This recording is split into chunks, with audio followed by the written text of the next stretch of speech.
This movie tells the story of Cynthia, a psychic psychiatrist who battles a parasitic demon infecting her daughter Jordan.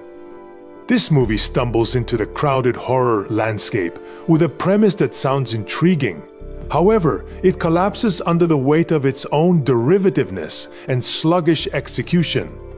Directed by Archibald, this Canadian horror flick borrows heavily from superior films like The Cell and Insidious, yet it lacks the originality or energy to stand on its own. The film takes an eternity to establish its core conflict, meandering through repetitive scenes of Cynthia's mind-diving therapy sessions and familial grief over a lost husband.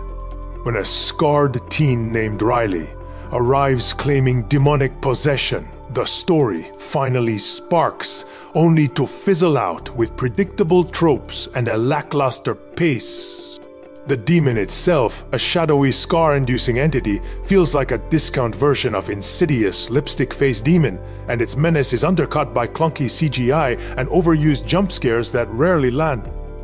Ashley Greene tries her best as Cynthia, channeling a weary psychic vibe, but her performance is hampered by a script that leans too heavily on trauma metaphors without depth. Ellie O'Brien's Jordan is equally stranded, her rebellious investigation into Riley's plight feeling more like a plot device than a character arc. Shawn Ashmore's Randall, a potentially intriguing father figure, is underutilized, reduced to a generic antagonist.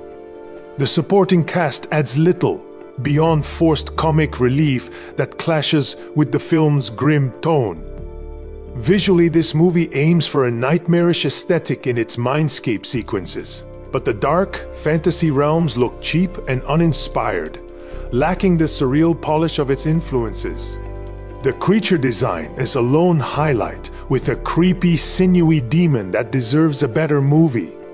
The atmosphere is occasionally eerie, thanks to a decent score, but Archibald's direction fails to build tension, with long stretches of dull exploration and a third act that drags into silliness.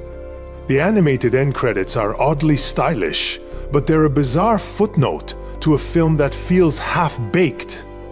Thematically, the movie hammers on grief and sacrifice without nuance, making its emotional beats feel manipulative and repetitive. Plot holes abound.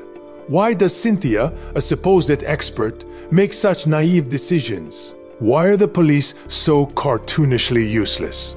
The story's reliance on familiar horror cliches, from possessed teens to disbelieving cops, makes it feel like a checklist rather than a cohesive narrative. This movie isn't a complete disaster. The cast's commitment and a few atmospheric moments keep it watchable for die-hard horror fans. But with its sluggish pacing, recycled ideas, and lack of genuine scares, it's a forgettable entry in a genre that demands more. It's not worth to watch this in theaters. Just wait on your streaming service.